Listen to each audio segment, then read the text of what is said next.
Hello and welcome to Reason News. I am Alisha Gayapasad Chetty and today we're diving deep into the heart of South African politics.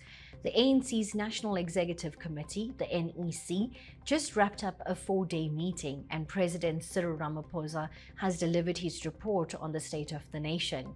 It's a big one, covering everything from the country's economic state of emergency to the stability of the government of national unity and the ongoing crisis in our municipalities. The ANC NEC meeting held in Germiston has been described by President Ramaphosa as one of the most productive ever. The key takeaway: a sobering assessment of the country's economic health. The ANC has now officially characterized the state of our economy as being in a state of emergency, a phrase that demands immediate and drastic action. This isn't just political rhetoric, it's a stark admission of the deep-seated challenges facing South Africa's financial landscape. What does this state of emergency mean for you and me? It means the cost of living is rising, jobs are scarce, and the economic outlook is frankly grim. The party's focus, according to Ramaphosa, will now be on building an inclusive and resilient economy. He specifically highlighted the financial and economic inclusion of women as a key priority to achieve gender equality, which is fitting for Women's Month in August. The NEC's discussions were heavily influenced by the new punitive tariffs imposed by the United States on South African exports. This is a massive blow to our economy, particularly for sectors like automobiles, farming, and textiles that relied on duty-free access to the US market. The ANC says they need a strategic intervention to deal with the implications of these tariffs. The question is, what will that intervention look like? And is it too little, too late? The NEC's report also touched on Eskom and the energy crisis. They've agreed that our integrated resource plan must advance energy security and emission reduction targets while also reducing the cost of electricity. They're even talking about incentivizing and subsidizing solar panels for households and businesses. It's a direct threat to the country's economic survival. But with 6 power stations not in operation and a massive municipal debt to Eskom, these feel like ambitious, almost desperate rather measures. Now let's talk about the state of our municipalities. For years, we've seen reports of collapsing infrastructure, poor service delivery, and financial mismanagement at the local government level. The ANC NEC meeting didn't shy away from this reality. Ramaphosa's report acknowledged the significant hurdles facing local governance.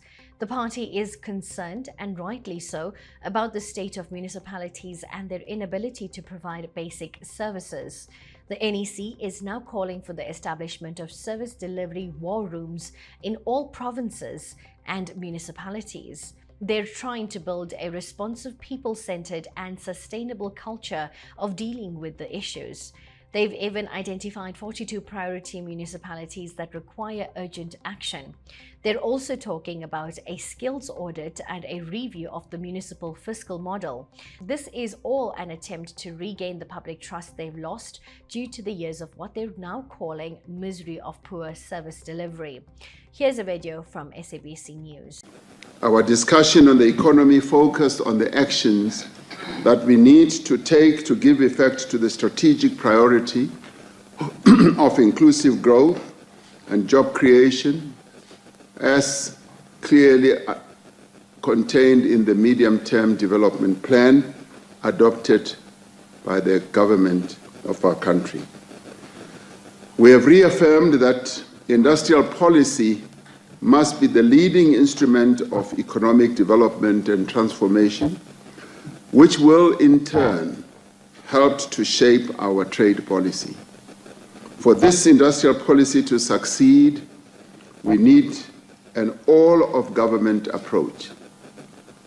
As the representation from the Economic Transformation Committee, a subcommittee of the National Executive Committee, noted, this requires coordinated alignment across multiple centers of state power, not just trade and industry and competition, but also energy and electricity, transport, water, agriculture, land reform, rural development, public works and infrastructure, public enterprises, mining, higher education, science and innovation, petroleum, finance, as well as labor.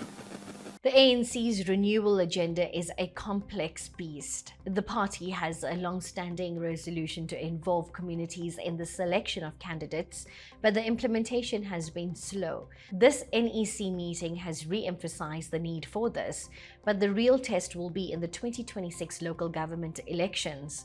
Can they truly reform from the ground up and put forward candidates that communities trust and respect? The future of our municipalities depends on it. And finally, the Government of National Unity, or the GNU. A year after its formation, the NEC has reaffirmed its view that the GNU is a correct tactic and remains the right approach for South Africa. Ramaphosa defended the 10-party pact, saying it has brought stability and enabled progress. But the GNU is not without its critics, and the ANC itself is navigating internal and external pressures. One of the biggest challenges the GNU has faced is a bruising budget crisis that almost brought Parliament to a standstill.